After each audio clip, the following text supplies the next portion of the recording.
वज़ीर आला खैबर पख्तूनख्वा अपनी क्रीज से बाहर आने के लिए तैयार। सोहेल आफरीदी पाकिस्तान तहरीक इंसाफ की पॉलिसी देने लगे। वज़ीर आला खैबर पख्तूनख्वा की पार्लियामेंट की कार्रवाई न चलने देने की धमकी। मंगल को इस्लामाबाद हाई कोर्ट के सामने एहतजाज का ऐलान। वज़ीर आला चीफ जस्टिस से मुलाकात की अर्जी लेकर इस्लामाबाद हाई कोर्ट पहुंचे।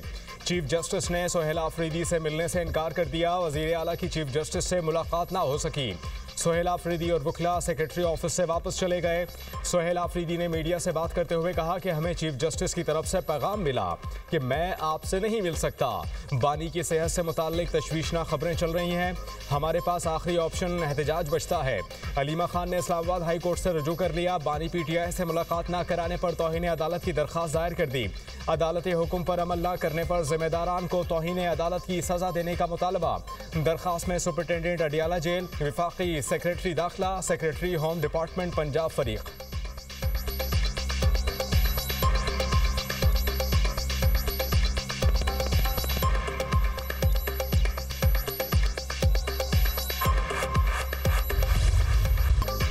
PTI ने बानी से मुलाकात के लिए स्पीकर से ताउन मांग लिया। तहरीक इंसाफ के वफ्द की सरदार अय्याज सादिक से मुलाकात। वफ्द में बैरिस्टर गौहर, असद कैसर, शहराम तारकई, अमजद अली खान और अलामा नासिर अब्बास शामिल थे। बतौर स्पीकर बानी से मुलाकात में मदद करें PTI वफ्द की दरख्वास्त। स्पीकर ने कहा मामलात की बेहतरी के लिए PTI रवैया ठीक करे। हुकूमत और अपोजिशन के दरमियान पुल का किरदार अदा करने को तैयार हूँ। अपोजिशन ताउन नहीं कर रही। मुज़ाकरात से ही मसाइल हल होंगे। स्पीकर कौमी असम्बली का PTI को पार्लियामान में मुस्बत किरदार अदा करने का मशवरा।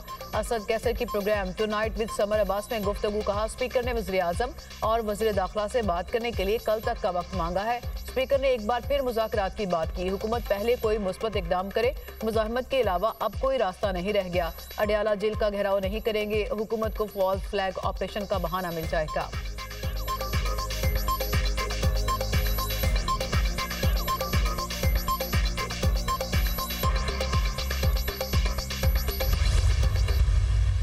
आला के मनसब पर बैठने वाला शख्स अगर सूबे में ना रहे और ज़्यादा टाइम जेल की दीवार के बाहर खड़ा हो तो सूबे की तामीर और तरक्की पर कौन तवज्जो देगा और सूबे की तामीर और तरक्की कैसे होगी। एक इल्लीगल डिमांड है कि जी मेरी लीडर से मुलाकात कराई जाए। भाई वो जेल गया है एक मेगा करप्शन केस में। 190 मिलियन पाउंड का मेगा करप्शन केस में सजा याफ्ता एक शख्स है। आप कहने हमारी मुलाकात कराई जाए। बात करना बहुत आसान है।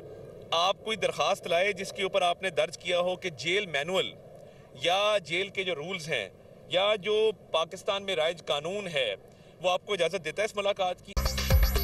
अता तारड़ ने बानी PTI से मुलाकात का मुतालबा गैर कानूनी करार दे दिया। सोहेल आफरीदी का मुलाकात का मुतालबा गैर कानूनी है, कभी पूरा नहीं होगा। वज़ीर आला सिर्फ बानी से जेल में मुलाकात पर तवज्जो मरकूज़ किए हुए हैं। वज़ीर इत्तलात अता तारड़ की मीडिया टॉक। कहा कि KP हुकूमत अवाम की फलाह की बजाय धरने पर तवज्जो दे रही है। अगर वज़ीर आला जेल की दीवार के साथ खड़ा हो तो इसका सूबा कैसे तरक्की करेगा। वज़ीर आला ने सूबे का अमन अमान ठीक करने की तरफ भी तवज्जो नहीं दी। सोहेल आफरीदी बुज़दार प्लस हैं। खैबर पख्तूनख्वा हुकूमत असल में टिकटॉक हुकूमत है। भारतीय मीडिया और अफगान मीडिया के जरिए प्रोपेगेंडा किया जा रहा है। मुबैना तौर पर PTI की एक खातून सियासतदान ने घटिया मुहिम चलवाई। मुहिम से पूरी दुनिया में पाकिस्तान को बदनाम करने की कोशिश की गई। ये तर्ज अमल खुली पाकिस्तान दुश्मनी है। तहरीक इंसाफ रियासत और अवाम के मफाद को मुकद्दम रखे।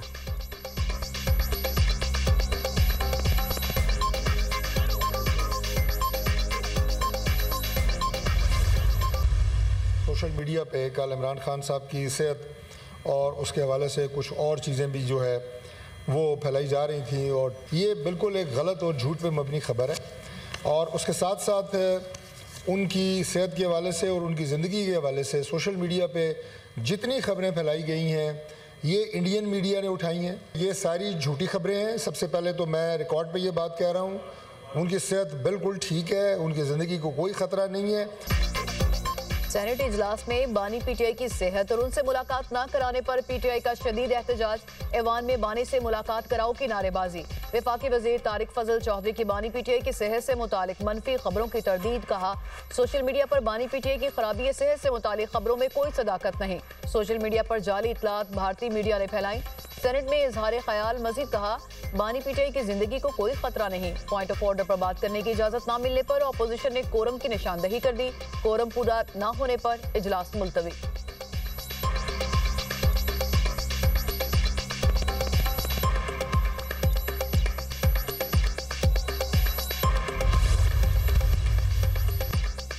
पीटीआई जेल में महफूज और सेहतमंद हैं। महकमा जेल खाना जात पंजाब के मुताबिक हफ्ते में एक बार बुशरा बीबी से मुलाकात भी कराई जाती है। जेल में एक बैरक के 6 कमरे बानी पीटीआई के ज़ेर इस्तेमाल हैं। बानी पीटीआई को टीवी और अखबार की सहूलत मौजूद है। हफ्ते में एक बार बाहर से खाना मंगवाने की भी इजाज़त है। बाहर से देसी मुर्गे और मछली भी मंगवाई जाती है। बानी पीटीआई से जेल मैनुअल के मुताबिक मुलाकात कराई जाती है। जेल की हदूद में आने वाले हर शख्स की मुलाकात क़वानीन और रूल्स के मुताबिक कराई जाती है। अडियाला जेल की हदूद से बाहर का मामले की जेल इंतजामिया जिम्मेदार नहीं है।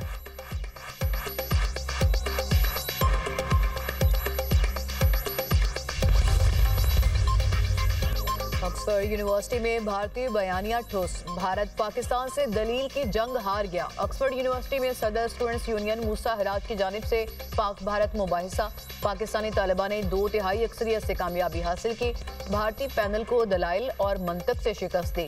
पाकिस्तानी टीम की क़यादत सदर स्टूडेंट यूनियन मूसा हराज ने 2 साबिक सदूर अहमद नवाज और इसरार काकड़ के हमरा की। तीनों तालिबान ने निहायत दलील के साथ पाकिस्तान का मुकदमा रखा। पाकिस्तानी तालिबान ने भारत की मजहबी बयानिया साज पैनल को ठोस दलाइल दिए, कानून और अदाद-ओ-शुमार के साथ मौसर जवाब दिया। भारतीय तलबा मुबाहिसे में उठाए गए सवालात का मौसर जवाब नहीं दे सके। पाकिस्तानी टीम 106 वोट, भारतीय टीम सिर्फ 50 वोट हासिल कर सकी। पाकिस्तानी तलबा की इल्मी बर्तरी, पाकिस्तान की मौक़िफ़ की फ़िक्री मजबूती का इजहार। ऑक्सफोर्ड यूनिवर्सिटी में भारतीय थिंक टैंक पाकिस्तानियों के साथ मुबाहिसे से भाग गया। High commissioner doctor Mohammad Faisal का कहना है, पाकिस्तान का ऐसा मुबाहिसा कभी ऑक्सफोर्ड में नहीं हुआ था।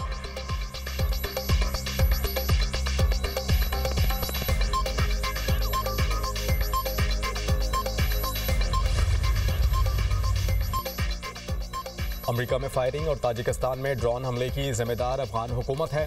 पाकिस्तान की वाइट हाउस के बाहर फायरिंग वाक़े की मजम्मत। तर्जुमान दफ्तर खारजा की हफ्तावार प्रेस ब्रीफिंग, कहा कि वाक़े में मुबैना तौर पर अफगान शहरी मुलव्वस था। अफगानिस्तान अपनी सरजमीन से दहशत गर्दी रोके। पाकिस्तान की हमदर्दी मुतासरा ख़ानदानों और अमरीका के साथ है।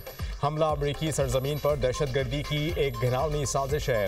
अमरीका में फायरिंग का वाक़या दहशत गर्दी की आलमी सतह पर वापसी को जाहिर करता है। आलमी बरादरी अफगान दहशत गर्दी को रोकने के लिए इक़दाम करे।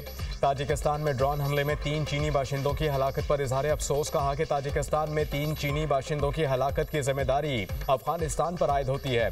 पाकिस्तान को 2 दहाइयों से अफगान सरजमीन से दहशतगर्द हमलों का सामना है। पाकिस्तान की सरजमीन पर दाइश का कोई वजूद नहीं। दहशत गर्दी और दहशतगर्द अफगानिस्तान में आबाद हैं।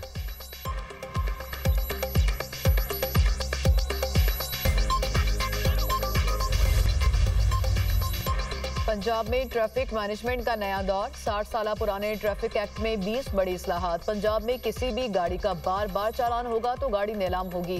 कवानीन की खिलाफवर्जी करने वाली सरकारी गाड़ियों को भारी जुर्माना होगा। पंजाब में 1 वे की खिलाफवर्जी खत्म करने के लिए 30 दिन की मोहलत। यू टर्न की रीमॉडलिंग से सड़कें महफूज और मुनासिब बनाई जाएंगी। हादसात में जाँ बहक अफराद के अहले खाना को दियत फौरी तौर पर अदा करने पर इत्तफाक। मुनासिब पार्किंग नहीं होगी तो मैरिज हॉल भी नहीं होगा। अंडर एज ड्राइविंग की सूरत में गाड़ी मालिक को 6 माह तक कैद भी हो सकती है। पंजाब भर में बस की छत पर सवारियां खत्म। क्रैकडाउन का हुक्म। लाहौर की 5 मॉडल सड़कों पर चिंची रिक्शों पर मुकम्मल पाबंदी आयद। वज़ीर आला मरियम नवाज का कहना है कि ट्रैफिक कवानीन की खिलाफवर्जी और मुसलसल बेहंगम ट्रैफिक रियासती रिट कमजोर करने के मुतरादिफ है। कोई इम्तियाज न रखा जाए। खिलाफवर्जी पर हर शख्स को जुर्माना देना पड़ेगा।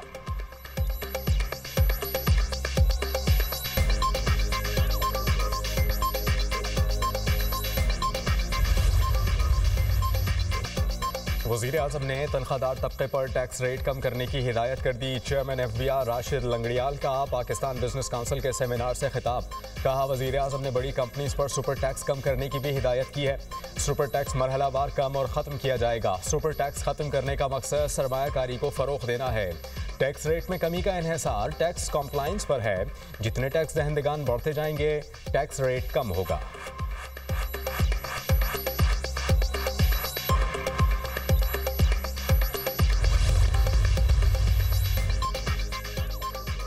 इसराइली क़ाबिज़ फोर्सेस की गजा और मगरबी किनारे में वहशियाना कार्रवाइयाँ। मुज़ाकरात और जंगबंदी के बावजूद हमले और गोलाबारी जारी। जनैन में छापामार कार्रवाई के दौरान फायरिंग। 2 फ़लस्तीनियों को शहीद कर दिया।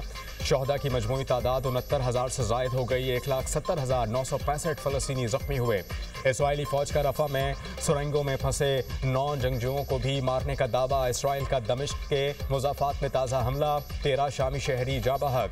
मकामी अफराद और इसराइली फ़ौज के दरमियान झड़पें भी हुईं।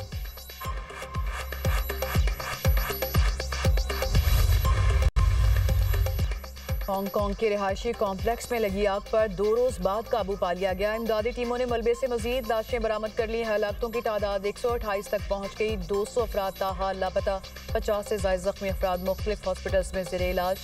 12 की हालत तशवीशनाक।